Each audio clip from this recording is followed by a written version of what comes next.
So ito yung Royal Enfield ng mga master, no, yung big bike. Galing yung big bike. Kurbada yan eh. Tapos sabi niya naka-iglip daw siya. Dus diretso siya rito. Boom. Lusot siya rito.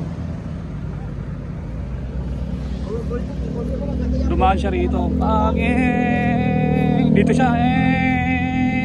Boom. Tumama siya rito. Ayun oh. Ang laki ng bato oh. Sugatan yung puno. Kawawa naman. Ayun oh. Dito siya, tas diretso siya rito. Bug, yan yung resulta. Nasira yung ano, gulong. Wasak.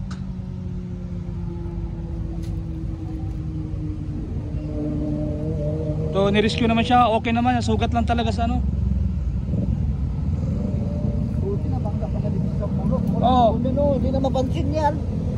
Hindi ko mapansin kasi may nakasalubong din siya eh. Bali sir, kung dumaan kayo rito kanina, di nyo nakita, andito na pala sa sulok. Hinahanap namin kasi may na-discuss yan na. Hinahanap namin, wala naman. Nakaabot na kami sa 45 kaya bumalik kami. May kumaway. Sa loob. Nakatago pala dito sa ano, portal. Ayun oh. Oh.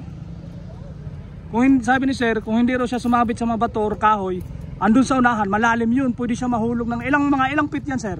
Lalim yan. Doon, kung maalala mo doon sa baba, may... Oh, palayan na yan, di ba sir? Batuhan. Ilang cc daw yan? Boss. Royal Enfield oh. So yung mga payo ko lang sa mga kapatid nating riders ng mga master, no, pag umakyat ka ng Marilaki, kunting ingat, tapos dapat kondisyon yung katawan nyo. Kasi ang sabit ng may-ari ng motor, naka-iglip daw siya.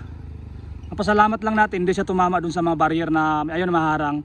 Dito siya sa damuhan, ang masaklap lang, tumama siya dito sa bato, kaya yung gulong niya nadurog. Putol nga to. Putol yung tipos. Oh, tingnan mo dyan oh. Sa kabila oh, tagap oh. Putang ina. Diba? Oo. Ito, laki-laki niya na. Oo. Pasalamat lang natin talaga na safety lang yung rider. Sugat lang sa tuhod. Yun lang na pinaka the best dun. Motor pwede natin magpapalit, pwede palitan yan eh, kahit gaano pa kamahal yan eh. Importante lang talaga yung rider buhay naman.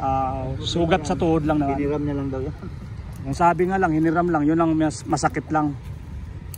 Yun ang masakit gar. Sugat din yung puno, tuklap yung bato, laki ng bato.